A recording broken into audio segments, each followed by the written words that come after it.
अक्सर कहा जाता है कि आवश्यकता ही आविष्कार की जननी है, necessary the mother of invention.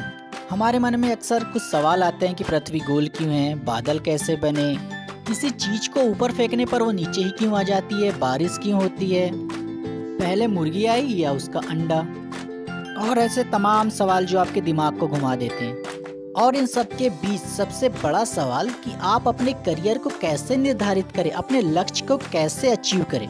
आज के हमारे प्रगतिशील भारत में अनेकों विकास हो रहे हैं, जिसमें कुछ स्टूडेंट डांसर बनना चाहते हैं, तो कुछ डॉक्टर बन के अपनी महत्वपूर्ण योगदान देना चाहते हैं, तो कोई साइंटिस्ट बनना चाहता है, तो कोई बॉक्सर बनना चाहता है।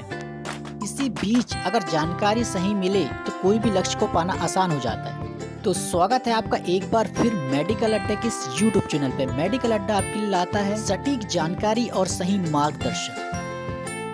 आज के इस वीडियो में हम जानेंगे कि वैज्ञानिक यानी साइंटिस्ट कैसे बना जाता है, योग्यता क्या होनी चाहिए, साइंटिस्ट कितने प्रकार के होते हैं, क्या काम करते हैं, और भी तमाम जानकारी 10th क्लास में ही आपको अपने लक्ष्य को निर्धारण करना होता है। साइंस जैसे विषयों में रुचि रखने वाले विद्यार्थियों के लिए यह एक अच्छा फील्ड हो सकता है। आप में किताबी ज्ञान के साथ साथ प्रैक्टिकल ज्ञान होना भी जरूरी है, जैसे कि फैन यानी कि पंखा कैसे घूम रहा है, क्यों घूम रहा है, इसके पीछे का कारण आपको जानने की इच्छा आप में होनी चाहिए। आप में लगन, जुनून, जज्बा होना चाहिए। आइए जानते हैं क्या क्या योग्यताएं एक साइंटिस्ट वैज्ञानिक बनने के लिए होनी चाहिए। आपको पता होगा कि डॉक्टर बनने के लिए MBBS का कोर्स और इंजीनियर बनने के लिए BE का कोर्स किया जाता है, पर वैज्ञानिक बनने के लिए कोई कोर्स नहीं किया जाता।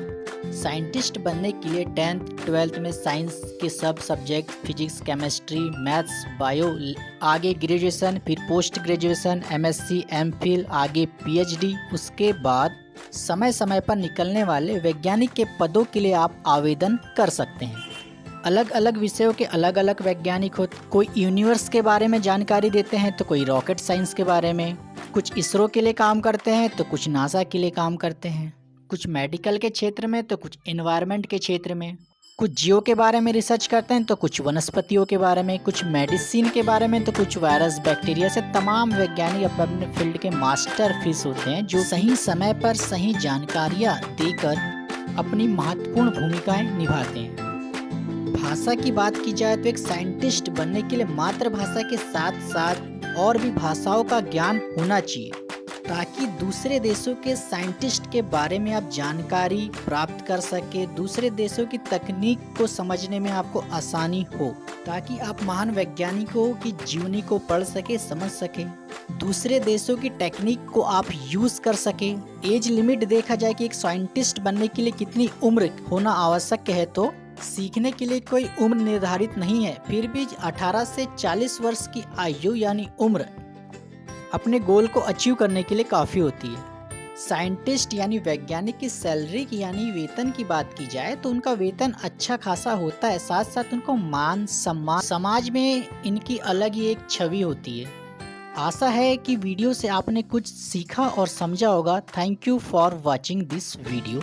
जानकारी पसंद आई हो तो प्लीज़ चैनल को लाइक, सब्सक्राइब एंड शेयर कीजिएगा। तब तक के लिए टाटा बाय बाय, मिलते हैं एक नए वीडियो में, तब तक के लिए